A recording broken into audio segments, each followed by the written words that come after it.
So, good evening. I think we're talking about, because it never tells me the time on here, but I know it's Saturday, and I know the temperature was really sunny, as you can see behind me, not a cloud in the sky, but then the sun's gone down. Let's have a look. Oh, that's good, isn't it? It goes dark and sort of bright there. As you can see, I've got my light on here at the barbecue area. What I'll do, I'll just turn it around for the moment, just give you some idea of the light. So obviously, like I said, the sun's gone down, and you got that nice bit of building work there. Right, I think I'm just going to say Andrew and Rob, because I saw Rob today. I saw Rob about 5 minutes ago thinking about it. You're a top man. Anyway, you can't really see that blue sky, but I'll tell you what, it's been a lovely blue sky evening. Harvey, you're top man. So, been out all day with the two Steves. So I just got back, I walked the dog. I'm going to put you back on me now, because you ain't going to see much there. Probably, I don't know what the light's like on the camera, because what it is the front facing camera is not so good as the other camera, but hey ho. So I've got 31 in the house already. Let's see if I can bring that around more central. Yeah, I do. So, and what I've done, because I'm on a bit of a rush today, like I said, I just come back walking the dog. I'm starving. I didn't have much food today. I've had a piece of toast, a sausage, and loads of cups of coffee and teas. So I'm really hungry. All right, anyway. This is from Gary. This is today's questions from Gary. And what Gary's asking is, what's the average fair or even cheeky offer wise on a property today in 2003-24 around the 150 to 200,000 mark? Good question. What's the cheeky offer? Well, the cheeky offer is obviously going to be is how much you want to pay, you know, the lowest offer. I mean, Guy, there's no set method. I mean, what I will say, some of the tips that I've learned with the estate agents is obviously the people selling the property will want the most they can. Now, a good agent, and most of them are pretty good, they tell them it's too much, and you're just not going to get it. But there are some people quite forceful, and they put it up for the price that they want it to get. So all I can say, and I've always said it, get as many of the agents as you can. Now, as far as I know on Camposol, there's 6 main agents. I'm on about offices. So you can go and look in the window and get an idea of the prices of the property. Now, there are a few online sites as well around the Camposol area. Obviously, in the Mazaron town, there's the Spanish agents. So it all depends. I mean, and to be honest, I would imagine it's the same on here. Some of the agents on here do speak other languages. They don't just speak English. They do speak Spanish, French, Belgium, that sort of. So don't think you just got to stick with the English. Now, I'm sure if you went down into Mazaron, you'll find some of the agents there have got English-speaking agents. So don't be frightened off by, but I have to deal with an English agent. But obviously, on Camposol, you're going to get the Camposol properties. That's of course, if you're looking at it. So, cheeky offer. Say, for instance, it was up for 200,000. Now, depending on what sort of property we're looking at, and also whereabouts it is. Obviously, A and B, because they're near the shops, they're going to be a little bit more pricey. But that doesn't mean you can't find a bargain. You can still find property on A or B, pretty well priced to even property on D. A lot of people go for D mainly because you do get a better value, and some of them have got big plots. But say for instance 200,000. Now, most people won't go in for that price anyway. They'll probably drop it by say 180,000. Say go into, and they're obviously gonna. And also the agent will probably tell you what they're willing to accept. And I think another thing is, when you're with an agent, you yourself will get a feeling, you know, I'm liking this agent, or you're not liking this agent. And that's what I say about have a variety of agents, because there will be some you're not going to get on with, and others, will probably be your best friend.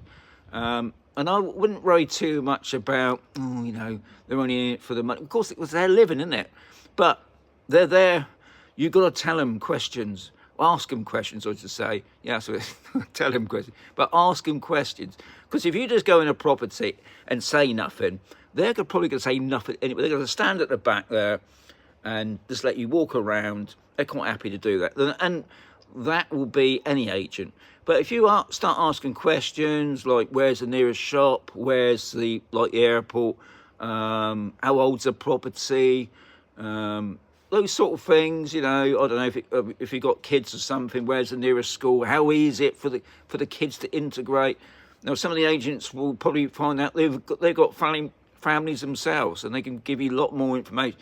That's why I like using agents, because you can get a lot more information off them than you probably would off the internet. Spain's not geared up like it is in the UK. In the UK, you can find out a property, how many owners it's had in the past, the problems in the area. Here, there are a couple of sites that can give you some information. Most sites are pretty basic. So if you don't ask, guys, you're not going to get it. Now, like I just said, you could go in for an offer, I don't know, 20 grand below. Now also remember, because another thing I bang on about is heating.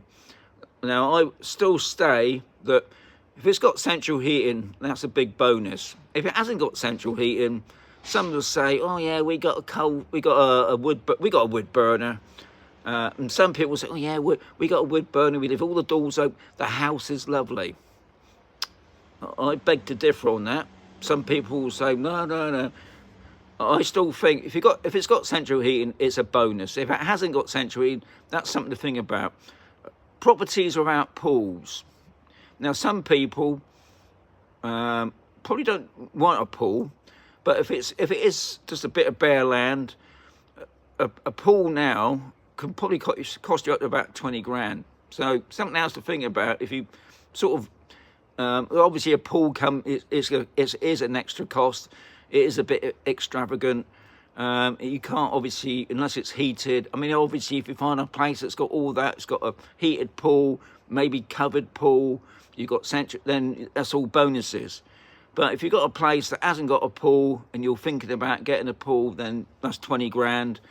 The boiler, I can tell you now straight away, for an oil boiler, a new one being replaced, you're talking 3 grand. That's not including the central heating. How much that is, I wouldn't know. But they're all extras. And obviously another one is it need painting?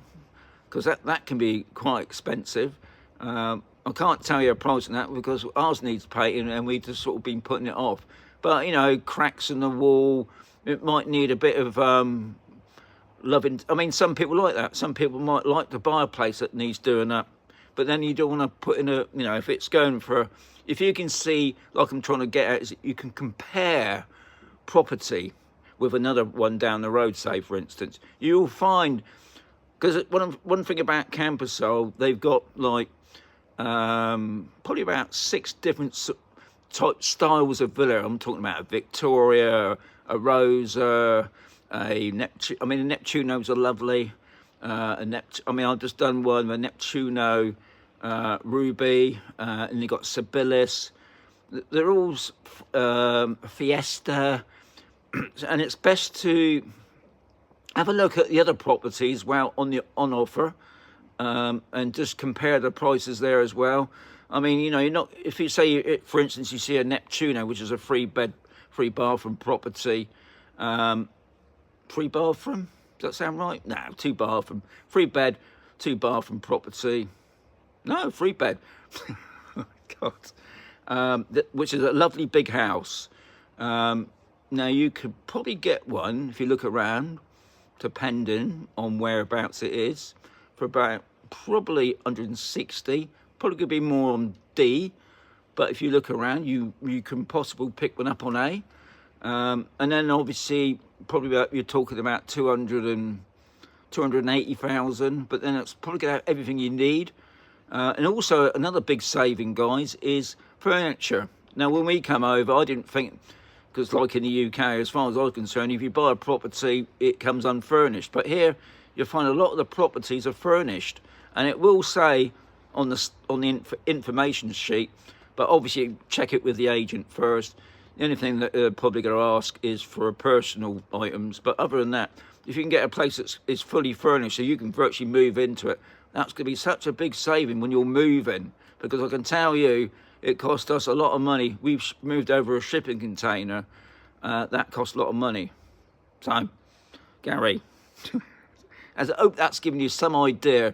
I mean, don't be too frightened with the price. If it's, say it's up for 200,000 and you may, obviously, another thing you got to think about on top of all this, if the property's 200,000, say, you've got to put another 20 on top of that for expenses. You know, I know it's a bit over the top, but you do need, because there'll be taxes on that, and there'll be other additional costs. You know, I'm all about the solicitors, those sort of things. So I would say give it a good 20,000 on top. Now you'll find when you're buying a property like that, you probably get some of that money back later on, if that makes sense. But yeah, I mean, obviously, if you only got 200,000 and the property costs 200,000, it's, you're going to be out of pocket. So you're probably going to say then, well, 180,000, and also you can tell them your circumstances, especially if you say to them, well, okay, we sold our houses in the UK or sold a house in France or wherever, and you're a cash buyer, then they're going to be more appealing to you, because you can do a deal straight away, and it can take probably a couple of weeks sometimes.